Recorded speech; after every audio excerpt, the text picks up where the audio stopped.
Welcome to the Tea Party with Marty Abernathy, a show by an ultra-feminine, meek, shy, totally unopinionated trans woman that seeks to listen to both sides and does not make fun of TERFs. You've listened to the show, right?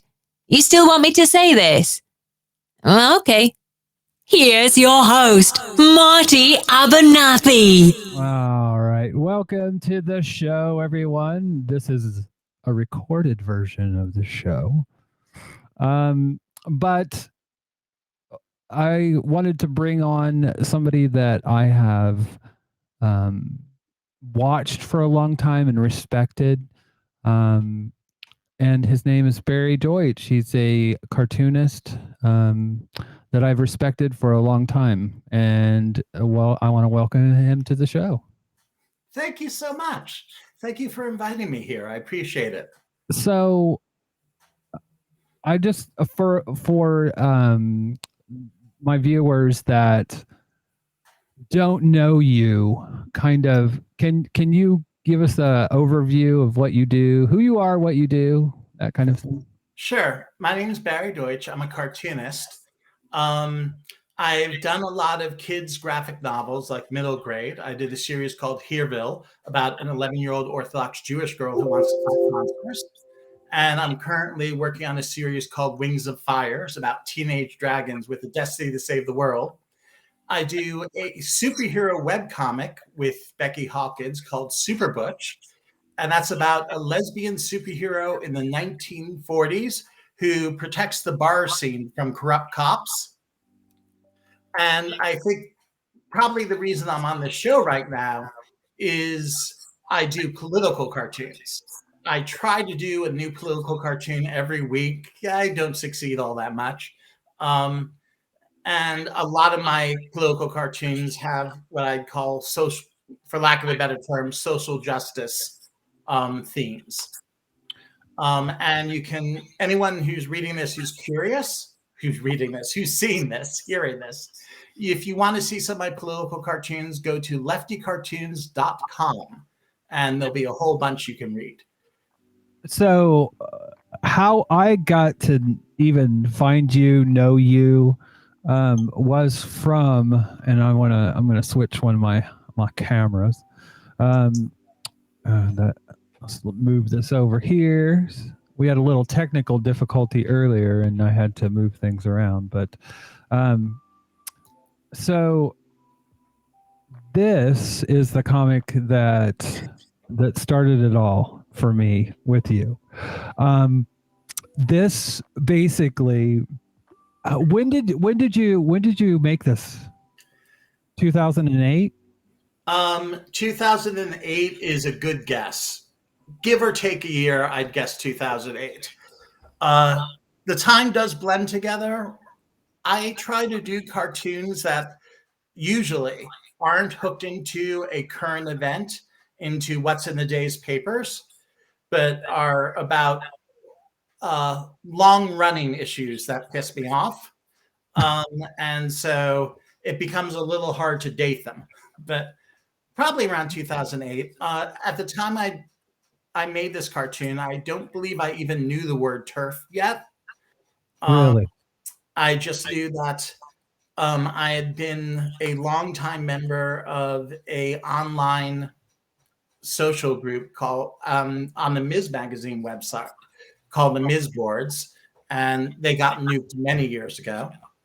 But there'd always been some tension on that boards between what we called, and they called themselves the Rad Femmes, and everyone else.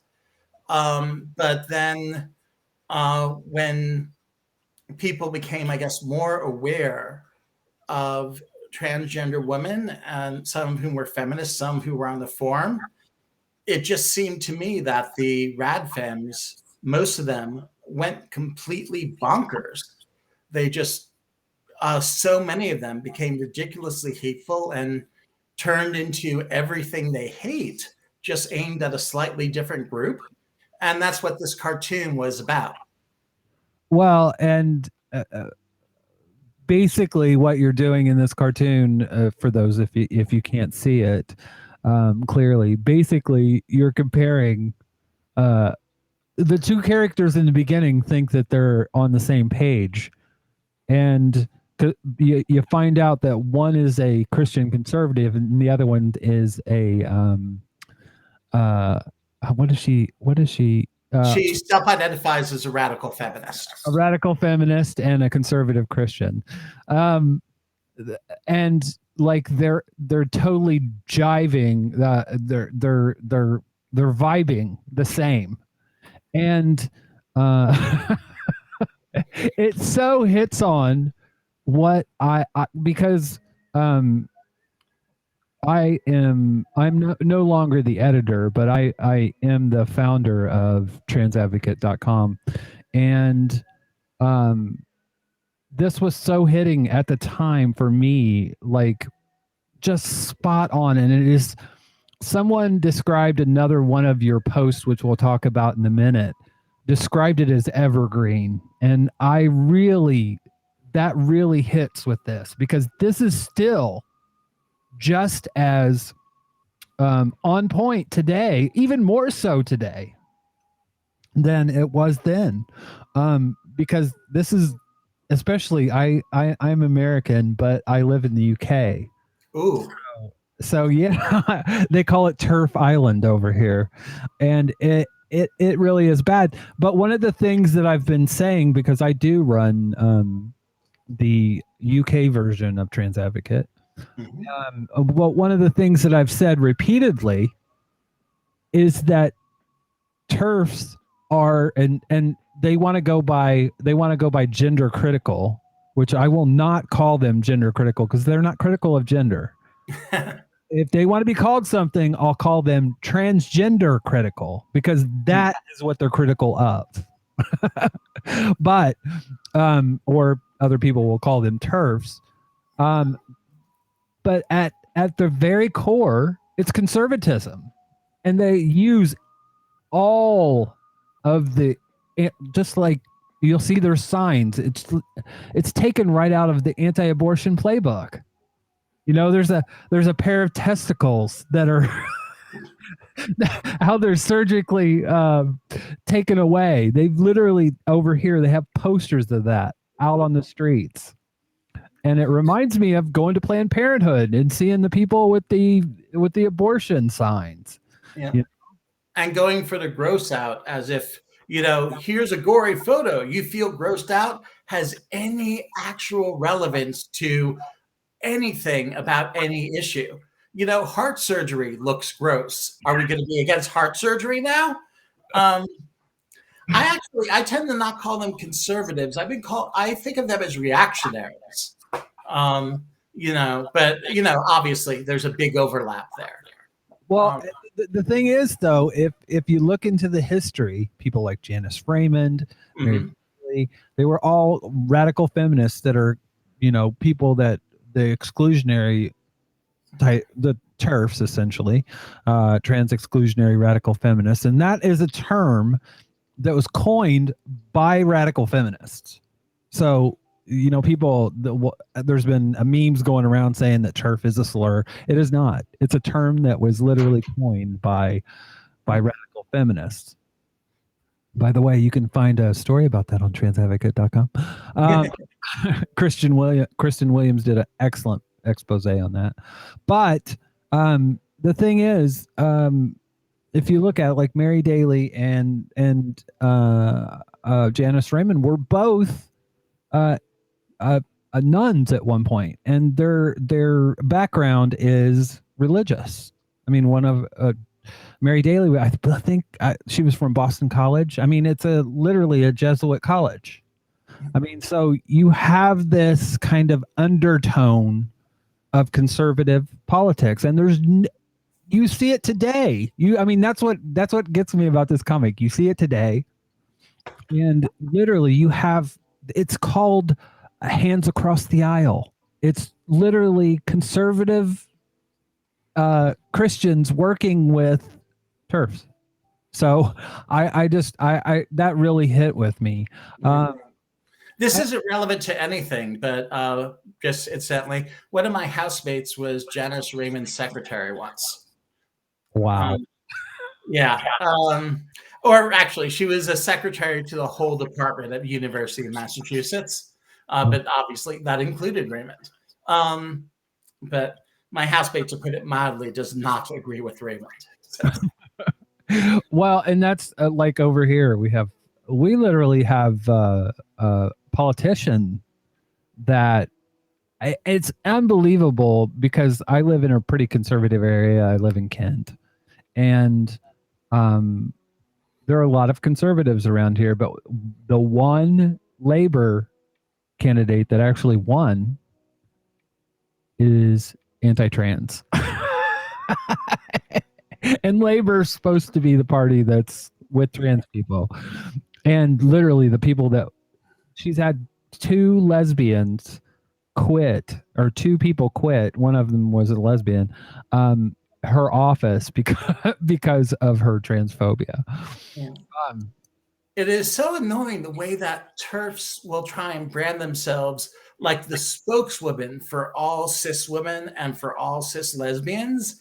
And it's like, whereas I think they're speaking for a small minority, a small, ridiculously powerful minority with way too much access to media. But nonetheless, obviously, my friend group is not a representative sample, but my friend group includes lots of women, lots of lesbians, lots of trans folks, both men and women, and that the conflict that they're claiming is universal just isn't there. So, well, and so let's get back to you, because that's what we're here for. I want to go back to the beginning a little bit, because I want to find out how does one like become a cartoonist? Like, how did that happen for you? I mean, in my day job, I'm in healthcare, but that's because my family was, and I got a job within the field, and I was a porter for a while. But how does one fall into being a cartoonist? Well, I was obsessed with comics from an early age. My parents had an original comic strip from an old comic strip called Pogo. They had a big page of Sunday original art on the wall.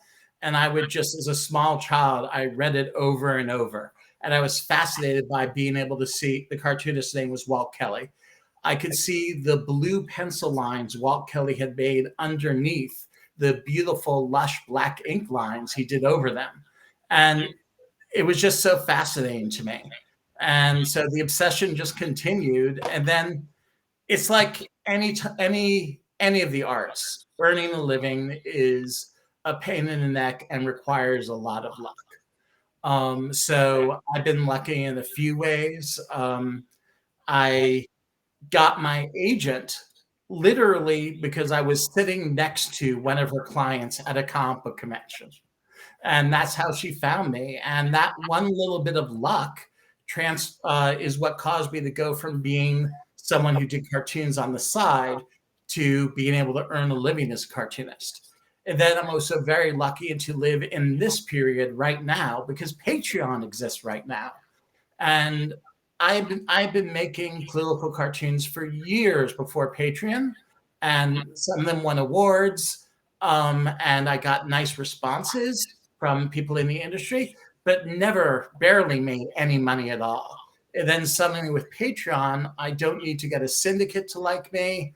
I don't need any of those things. I just need to be able to slowly, one by one, build up an audience of people who are willing to throw in $1 or $2 a cartoon because they like my work and they want me to keep on doing it. And that's a marvelous thing. And I like to think I have some skill and I work fairly hard at it, but so much of it is luck. Well, a lot of it's skill too. But there are so many skillful people who just never get lucky. And that's true, not just of cartooning, but of all arts. And It is, and I don't know that there's any solution to that unless we manage to get a universal basic income or something. Well, that that puts me into another question that I had lower down on the list, but it seems apropos right now. So, where do you see yourself politically? Like on the spectrum of like from Ben, what is his name? Ben Harrison. On the right to communist. Where would you see yourself? Basically a Trumpite. So, um, no, I guess I would call myself um, a pragmatic mixed market socialist.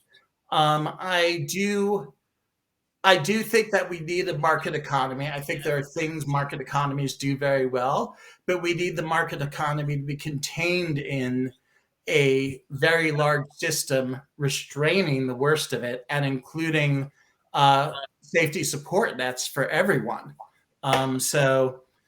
Something like they have in the Netherlands or Sweden, and of course, what they have there varies from decade to decade because they're not static. Their economies and politics change from decade to decade, just like they do in the States or the UK. But anything they have there is so far to the left of what's currently viable in the United States. So, in terms of my idealism, that's where I'd like to be. In terms of the current situation in the United States, I voted for Elizabeth in the Democratic primaries, and then I voted for Joe Biden in the election because I try to be pragmatic, and those were the choices we had.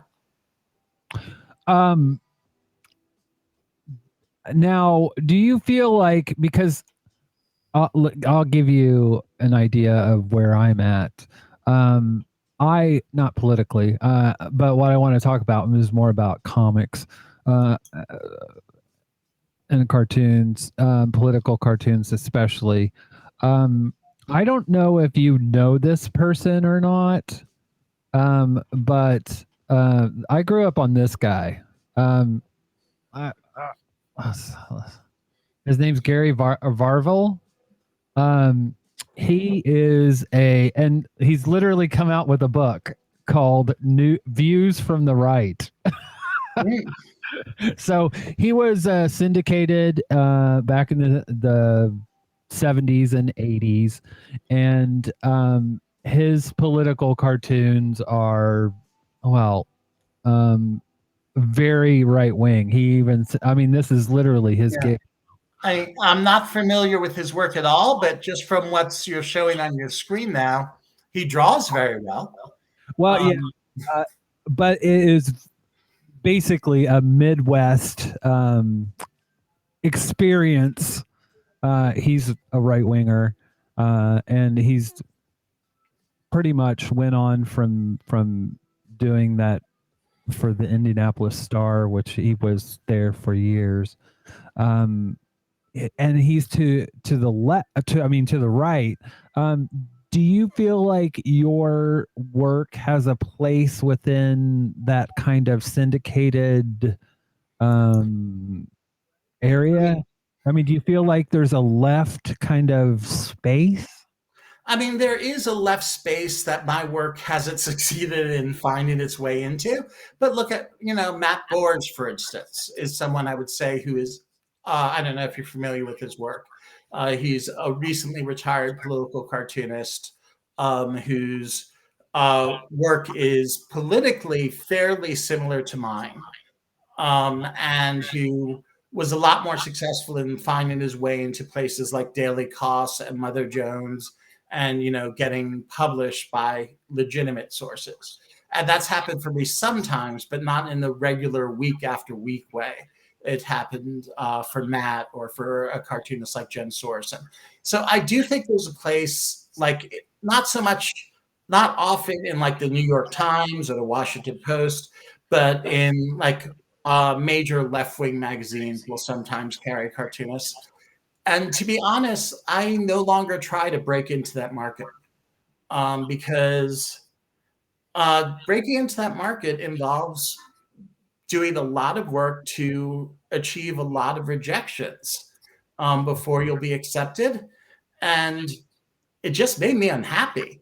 And when I realized I could earn a living and get my cartoons out there without having to go through that treadmill of, okay, I'm going to pitch these cartoons to these people, and that means I can't actually show them to anyone until they reject them, which may take months, or maybe they'll never get back to me. It was stressful, and it made my job less enjoyable. And at some point I realized I don't need this. Well, I mean, from like when growing up for me, I used to consume most of my comics, my cartoons in newspaper, Oh, yeah. the morning paper, Indianapolis Star or the Indianapolis News. With the death of media for the most, do you think that's been a net gain or a net loss for cartoonists? The death of newspapers? It's been a loss for the most successful, arguably amongst the best cartoonists, because just every year there's fewer and fewer full-time political cartoonists. I work for the daily newspaper positions, and there were people who did magnificent work and had full careers in those positions, but they never open up anymore, because how would they? There's less and less newspapers every year. But on the other hand, with the internet, gatekeepers have gone down so much. So although that top tier of most successful political cartoonists is losing out, or at least it's shrinking rather than growing, the number of cartoonists who can find a audience and get some of their work out there and read has increased enormously. So in that sense, it's a gain. Now, of course, it's still very hard to earn a living, but it's always been hard to earn a living. That's the arts. Well, do you think, because I mean, when I think about it, I think of things like the oatmeal, that came on the scene that really kind of exploded, and were in a lot of social media places. Xkcd is another one that comes to mind. Right, and they have the interesting thing where Xkcd, Randall, I'm blanking on Randall's last name, but that cartoonist is brilliant. And he doesn't need to classify himself as a political cartoonist or not a political cartoonist. He does his thing. And, every once in a while, like probably several times a year, his thing will be like a political cartoon. It's just, his thing. But today I'm about politics. And then he doesn't have to be. And that's such a cool option to have, that he doesn't have to fit into a syndicate's boxes and can instead just be like, I'm Xkcd, I'm brilliant, and this is what I'm doing. Now, one of the things for me that I feel like I'm still frustrated with is where cartoons fit from a consuming standpoint. Because I've tried RSS readers. I've tried, really the only place that I will go, like with your content, I'm going to Patreon to look at it. Thank you. And but that's the thing. Do you feel like that there's like another thing that's going to happen that's going to make comics more accessible? I mean, I feel that what you're talking about is almost a problem of distribution. I feel the comics themselves are pretty accessible when people read it.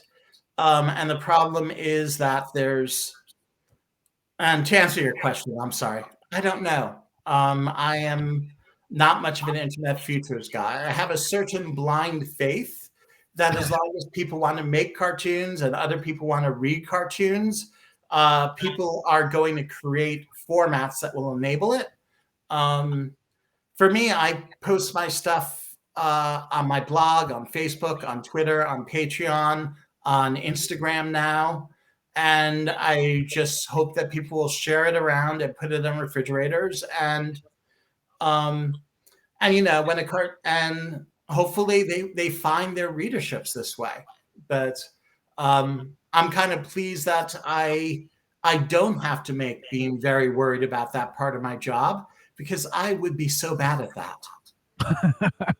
Well, one thing that I really love about your Patreon, now this is not a paid commercial, but one of the things that I really love about your Patreon is that, well, you give us early access, but also you explain kind of how the cartoon came to be, and it. I'm so glad to hear you love that, because honestly, for folks who never read my Patreon, and you can read the Patreon for free. It's just that they'll be like a month or so behind what the people who are paying are seeing. Um, I yammer on and on and on with every one of my cartoons, and I always hit send and go, "Oh, my poor patrons! I hope there are people here who just want a cartoon, and they're seeing like 20 paragraphs of prose." And so I'm so relieved every time I hear any patrons say that they enjoy it. So. Well, it makes it so much more dynamic to understand, like this is what I was thinking, and the cool thing is too with Patreon, you have a way of kind of like, if you're going on a topic like a trans topic, you literally, I mean, you have trans patrons that are in your Discord as well. I think that's another advantage of being Yeah. a patron, that are trans, and give you feedback on, like, if you're doing a trans topic comic and you have a question in your head, you're going, hey, what do you guys think of this? Right, absolutely. And that's I have that. I also have some close friends who very generously help me that way. And um, it's I'm very lucky in that I guess there's a connection there. Because I have friends who are trans, I'm very easily pissed off by transphobia, and therefore there end up being a lot of cartoons about that. And I suspect the same is true of Becky Hawkins, who draws about a quarter of the political cartoons I do. Um, with some other cartoons I do about groups where maybe I don't actually have any friends in that group, that involves more effort and research and outreach from me to be sure I'm doing those cartoons right. And over the years, that's become a much bigger part of my process. 15 years ago, I was like, oh, this seems right. I'll just do it. Well, I think I really appreciate that, because like you literally are trying to represent the voice you're trying to get across. It comes across as being, you come across as being an ally. Good. And because you care about, you don't just say, hey, this is what I think they probably think. You're going, and you've taken, on the Patreon, you've taken critiques of I think you've even have a couple you haven't posted. Yeah, there's one having to do with like a bathroom encounter, which I posted on Patreon, but I've never posted in public, because a couple of trans readers pointed out it was problematic. And in the end, I do hundreds of cartoons. I don't need to post that one. And it's better not to. And other ones, this happens fairly often. I will show them to people and they will give me feedback, which makes me think, okay, better not do this one right now. And then it might sit in my folder of unfinished cartoons for years, until suddenly I think of a way to make the cartoon good and address the criticism I was given. And it improves the cartoons always when that happens. Because part of what I'm trying to do with, let's say, a cartoon that has to do with transphobia is, or I have an upcoming cartoon that has to do with the way sighted people sometimes treat blind people. Mhm. Is if I see people in the community sharing the cartoon and saying, "Oh, accurate," I feel like, yes, okay, that one works. And I think, it's a very small thing to, I mean, I think, for me, sometimes as a fat person and a Jew and some other things, sometimes I'll read a cartoon and it's a small thing, but I feel, okay, I'm being seen. It's not just me and my little friend group who have this view of the world. It's actually out there and other people can see it too. And it doesn't change the world. It doesn't change who's president, but it's a small, nice thing. And that's part of what I'm trying to do is give readers a small, nice thing, maybe a little feeling of being seen as best I'm able, given the limits of my own perspective. Well, and that is exactly what you've done. I mean, and Thank you so much. especially in the case of the one where I found. I mean, I at the time I started Trans Advocate in 2001, 2002, Mhm. and it grew into something that was fairly big. It still is, but like this attitude is something that I saw all the time. And to this day, I still see. And when I read it, I was just like, God damn, this is somebody that actually understands the correlation between this group that kind of a lot of people would think of as leftist or as progressive, radical feminists. They're these feminazis over here, as the right, Rush Limbaugh that's how he would have framed them. But they're not. They're conservatives. And to hear someone that I perceive to be cis say that, it was groundbreaking for me. I was just like, oh my God. And that's when I started following your comics. Now, another one of these that I think is what I would call evergreen is this one. That is almost certainly, I mean, not almost certainly, definitely the most read political cartoon I've ever made. Now, And this one I was so regret I didn't put more work into drawing it. it hits so hard. It's like it reminds me of people like Pierce Morgan, Kathleen Stock, all these people that are saying, I have been canceled. And yeah, I mean, like Pierce Morgan. And that vocabulary didn't even exist yet when I did that cartoon, or if it existed, it was obscure and I wasn't aware of it. The cartoon is "I have been silenced." Yeah. It's the same. I mean, it's the same thing. And when they moved on from canceled to whatever the next term is going to be, it's still, this attempt. They are so desperate to see themselves as victims. Oh, J.K. Rowling sees herself as a victim, and a billionaire victim. yeah, and with probably millions of fans still, and it's just incredible the self-regard that they have for their own very, very minor problems. So part of, I wouldn't call it a secret, but part of how I think of my cartoons is that most of my cartoons involving trans issues or race issues or whatever, the subject matter isn't okay, I'm going to do a cartoon about trans people. It's okay, I'm going to be doing a cartoon about the wackiness of so many cis white straight male people. And that is kind of the consistent subject that happens in so much of my cartoons is, I guess, trying to be a traitor to my own kind for the most part, and get at the poisonous wackiness of how they've been taught to think, or how we've been taught to think. Do you feel like that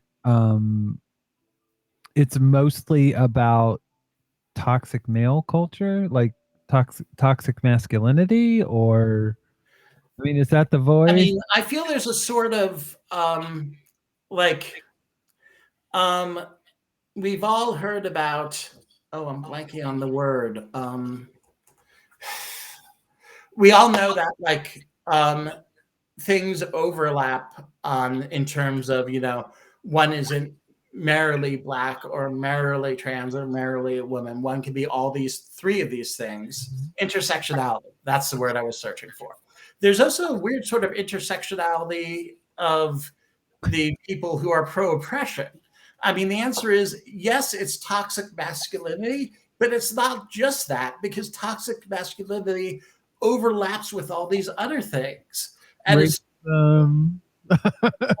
like cis power. And, I wouldn't say, obviously, especially in Britain, many of the leading transphobes, like that's something they put on their business cards, leading transphobe, are women, but their whole point of view still arose in a culture with toxic masculinity. And so I do think there's a connection there, but I wouldn't say it ever boils down to any one thing. It's always a lot of these things intersecting. And so even someone who maybe is, very, if you ask them, passionately anti-toxic masculinity, that doesn't make it better if they're very transphobic. They just sort of transferred their toxicness to a parallel line. Do you think, in terms of, because I agree that a lot of these intersect. When I found, like, with, you have a lot of TERFs that will be Islamophobic, and I mean, And they're becoming more so every year because people are influenced by their allies. I mean, if you do a conference with in which you're aligning yourself and working hand in hand with a lot of conservative Christians, over time their views are going to begin to seem more reasonable to you. If they're providing your funding, if they're signing a paycheck to you, that no matter how pure you try to be, that is going to affect your views. And so I think that, decade after decade, we've seen TERFs, from when they weren't even called TERFs yet to now, kind of become more conservative, and they're not even aware that they're doing it necessarily. One thing that I have, tell me if I'm wrong, but have you covered the January 6th? No, I haven't. I mean, I've covered things adjacent to that. I've done cartoons about the movement against democracy and the dangers of that, but I try to. Oh, sorry. Go on. Is that purposeful? I mean, do you stay away from MAGA kind of? I don't stay away from MAGA. I've done a lot of cartoons relating to MAGA views. I try and stay away what I think of as particular news story cartoons.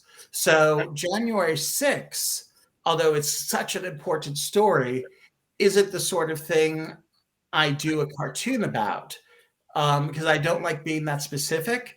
Instead, I'll do a cartoon about the danger of the death of democracy, which I see as the same issue, but I prefer to talk about it in ways that aren't about what's in the headlines this year.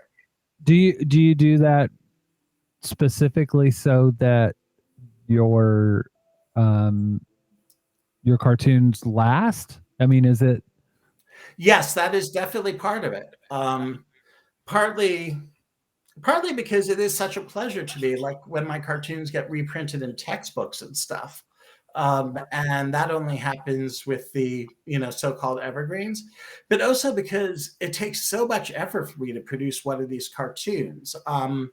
Almost rather slow as cartoonists go, and it just gets depressing if you spend so much time doing a cartoon and 2 days later it's moot forever. So now, obviously, that wouldn't be the case with January 6th, but I don't think about it that much in terms of every particular story. But it's more that because of that, I've developed the habit over the years of doing these cartoons of looking for the underlying issues that I believe we're going to be dealing with, unfortunately, for decades to come. So now I ask you that. Well, we talked about this a little bit on the Discord, and if you join Barry's Patreon, you can be on the Discord as well. But I there we had a discussion about this. Oh my goodness. Now this is Ben Garrison. Like, explain this to me. Like I grew up on Gary Barville, and his comics, even though they were to the right, they made sense. Okay, well, this cartoon really didn't make sense to me until I noticed that the acid is being sprayed at everyone outside from a giant, what's the word? A giant needle like you would use to get vaccinated. And so, that's what pulls it all together is he sees the vaccinations as this acid destroying the country. And okay, there's two things going on here. One, Ben Garrison is a terrible thinker, and every way that he considers issues is full of holes, and he isn't even able to read it to realize that. So that's one thing. The other thing about a cartoon like this, though, is it's a very old-fashioned cartoon that was much more in style for political cartoons a century ago, where what the cartoonist tries to do is just make a big scene and label everything. And everything is supposed to be a metaphor for something. And the idea is it's not a gag cartoon. Fans of Garrison are supposed to sit down with that cartoon and like go over every detail and go, oh, this is what Ben's telling me with this. And it's like it's like in the Christmas Story where he's like the Ovaltine ring, Yes, like you have to decode it. I mean, first of all, it doesn't look like acid; it looks like something else. I mean, his drawings are okay, but it was profound to me that like literally it looks like there's a whole bunch of half-made points in this. That's the one thing that I love about your cartoons is they're direct. And where Barry stands when you read them, what the point of the comic is. And in this case, it's like scattergun. It's just like throwing turds up against the wall and see if, what the hell is the pumpkin there being splattered by? What? Well, part of the problem here is I do think you can do good cartoons in that style. And part of the problem here is that Ben Garrison just isn't that great a cartoonist. I think, but I've been too lazy to go back and check, that maybe he used to be better and he's become a less sharp cartoonist over the years. But I don't want to say like that genre of political cartoon where you label everything is always bad or you always have to be direct. But I would say that Ben Garrison is a terrible way to try and judge whether you can be successful artistically with that approach, because I don't think he'd be successful artistically with many approaches. I think not because he's a right winger, but I just don't think he's that good a political cartoonist aside from his views. He draws okay though. Yeah, it's the articulation, I think. Like it doesn't transfer. But that being said, I almost feel like this just came to me. It's almost like it's a grift. It's like literally, it's not the cartoons. It's, oh, I'm gonna piss off. It's literally the gotcha kind of. I mean, there are literally people on the right that will not get the vaccine because it's something that a Democrat wants them to do, and they're going to own the libs by dying. Right. And Garrison is definitely appealing to that audience. He's appealing to, I think that the way his fans enjoy his cartoons is they look at it and go, ah ha ha, he's really sticking it to the libs here. I bet this is really pissing off the libs. And that imagined us being pissed off by it is a lot of their enjoyment. And the other thing about it is I've never met anyone who's pissed off by a Ben Garrison cartoon. I would say that a mixture of eye rolling and wait, what the heck is this supposed to mean? And wait, does he think the panties go outside the skirt? Are the sort of more typical left-wing reactions to Ben Garrison's cartoons? It's more like what? Yes. I mean, the funniest thing that I saw about that dissolving of the fabric of America cartoon was somebody changed it from Marxist acid to Marxist cum. Okay, that is direct. So, a little too direct. And it certainly matches the drawing better than acid does. Well, and like literally, that was that definitely didn't trigger anyone, and I saw a video today on TikTok where they were talking about the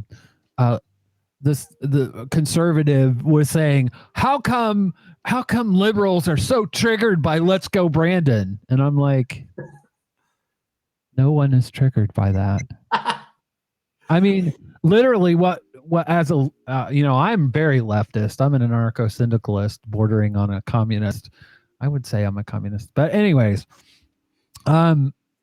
literally, like the only thing that I thought when I saw that video, or when somebody says "Let's go Brandon," I'm like, just say it. Joe Biden sucks. Yeah, I mean that sort of thing honestly just entertains me, because even when a Democrat like Joe Biden occasionally, by random chance does something I agree with or admire, he's still the president. We shouldn't be respecting him. We should. I mean, he has had he is so arrogant and so conceited that he thinks he should be the president of the United States. Who thinks that?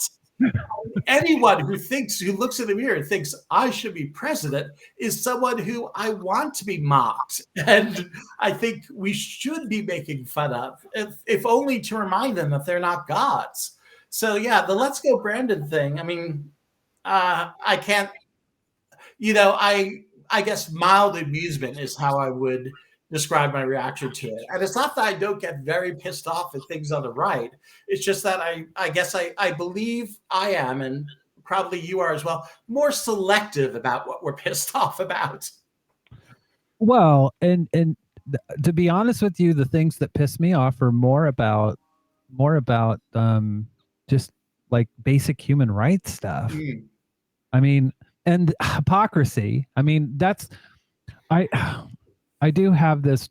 I feel like sometimes we get caught up in. And in fact, there's a great post on pacemagazine.com. Says liberals stop trying to call out conservatives on their hypocrisy. They don't care because they're not honest brokers of the truth, and that is on point. Yeah, I've noticed that. what I'm most passionate about and what I believe is most important, um, that the Venn diagram of that is not two circles that perfectly fit each other. I mean, I can get so angry about, something that the silly anti-woke movement does.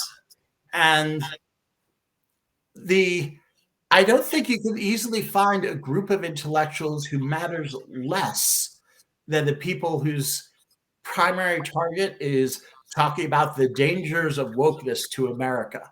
In terms of compared to the people who, and there's some overlap here, but compared to the people who are attacking democracy, compared to the Republican legislatures who are trying to pass legislation to bar trans kids from being able to get the treatments they need and the support they need, and that at the point where you're attacking children is pure evil.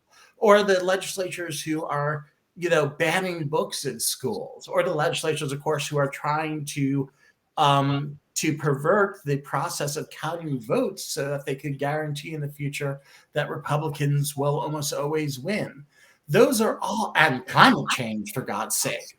There are so many more important issues than whatever I was probably pissed about this morning when I was reading Twitter. And so I'm trying to limit how much I do cartoons about things that about right wingers who are doing things I honestly think don't matter much. But I'm always going to do some about that because it's just so engaging somehow. Well, to me, it can be like it's. Well, I think, and I was there was a podcast called It Can Happen Here. I think it's called, and they were talking to Chelsea Manning about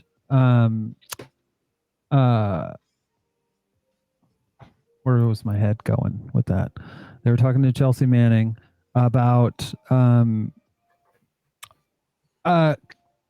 computers and because that she had Intel basically, and she gave it to WikiLeaks. Right, and that's an example of someone doing something that was incredibly important. Exactly, but and she suffered for it. More than anyone, more than Reality Winner, more than Edward Snowden, although he's in Russia. But I mean, she served prison time, and but she was talking about social media, and I went on her Discord and was kind of talking about social media, and because I said something happened about 2016 that it was like when algorithms started coming in. And basically, she said no. It was about 2010. It was before that. And literally, the algorithms are the point. Like people that outrage farm. They're doing it for a reason. They're doing it for engagement. And I think TikTok's the biggest example of that. You literally have people that will get on TikTok and do racist things to get people that are, especially black creators, to stitch them, which for those not on TikTok, basically a stitch is like a retweet. But it's uplifting that content. Regardless of how they feel about it, they're uplifting that content into the public sphere. And I understand why it's so angering and so, but at the same time, it's like the same thing with a retweet on Twitter. I will not retweet something that's problematic. I will screenshot it, then upload that screenshot because I don't want to give that retweet more uplift. But that literally is the internet that we live with today. It's great, like from the aspects that you were talking about, that people can bring their content. I mean, hell, I wouldn't be doing this show if it weren't for the kind of direct to your audience kind of a thing. And, you probably wouldn't be doing what you're doing right now in a way. So there's good and there's bad, but I definitely think that this is something that they want us to be upset. It's rage farming essentially, but right. They want us to be upset in unproductive ways. Yeah. Just be angry and keep watching. Right. Well, I think we're right at about close to an hour. Is there anything else that you want to cover or you want to talk about? Not really. This has been fun, but I guess the things I feel I need to say, I'm mostly saying in my political cartoons as best as I can. So, but I think that things like this show are great. And I think that, just people reaching out and producing things, but also either explicitly or implicitly saying, okay, you're not the only one who sees the world this way. I'm seeing it too. I think that what you're doing that way is so important and really does help people. So, the internet, we can just rage tweet, and that unless we usually isn't very helpful, but we can also be doing positive things that are supporting us in the ongoing fight against I don't even know how to describe it, what seems like an ever worsening right. So, well, I tend to think back when, do you mind, Barry, if I ask how old you are? I am 52, I think. All right. So I'm 2 years older than you. And like when we were kids, to me, it seemed like there were people like this, but they were John Birchers. They were the fringe of the fringe of the fringe, and they would be on the corner passing out pamphlets about fluoride in the drinking water. Right. And Ronald Reagan was so incredibly horrible, but he had a measure of sanity of being connected to this earth that made him significantly different from Donald Trump. And you're exactly right. There were John Birchers back then. There were people like Donald Trump back then. There was Donald Trump back then. But at that point, the majority of Republicans would not look at that and say, yes, that is who we think should be running the country. That is who we think best represents our party. And so it's like the Birchers have taken over. Well, and it's bad for society, but it's good for cartoons. Sadly, yes. I don't think you're going to run out of topics. Let's put it that way. I think I never will. But if it happened, I would be only pleased. Please make my professional life hard. So. Well, where can people find your work? Okay, so if you're interested in Hearville, the 11-year-old Orthodox Jewish girl middle grade graphic novels, any place that sells books has Hearville. So you could just, whatever your preferred bookseller is, you could ask them about Hearville.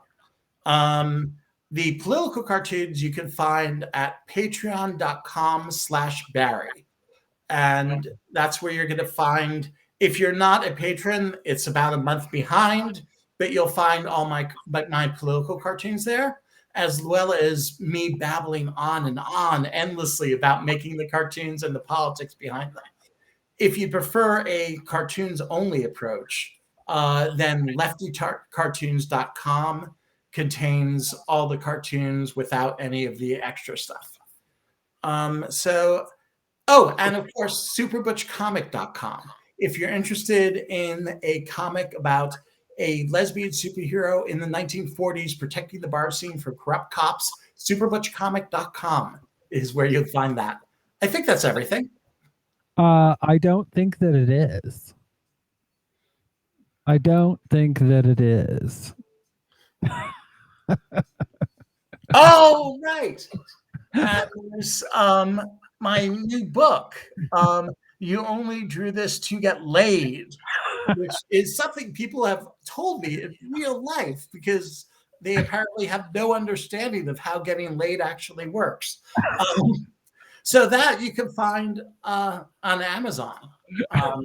If you search for Barry Deutsch, only did this to get laid on Amazon, that book will come up. And that is a collection of some of my political cartoons, along with a whole bunch of writing about the subjects of the cartoons and a lot of kind of behind the scenes artwork or process artwork showing how the cartoons were made. And that book is pretty new, and I'm pretty happy with how it came out. So people who still like reading things on paper, please check it out. Well, believe it or not, I don't know what this says about me, but I gave it to my son for Christmas. Oh, that's awesome. So your son is what, 2-3 years old? No, he's 30. He'll be 31 in June. So That's appropriate. So I hope he enjoys it. So I love your cartoons. I think thank you. They are both entertaining and politically on point. So thank you for what you do, and thank you for coming on the show. Thank you for having me on it. I've had a great time. All right. Take care. And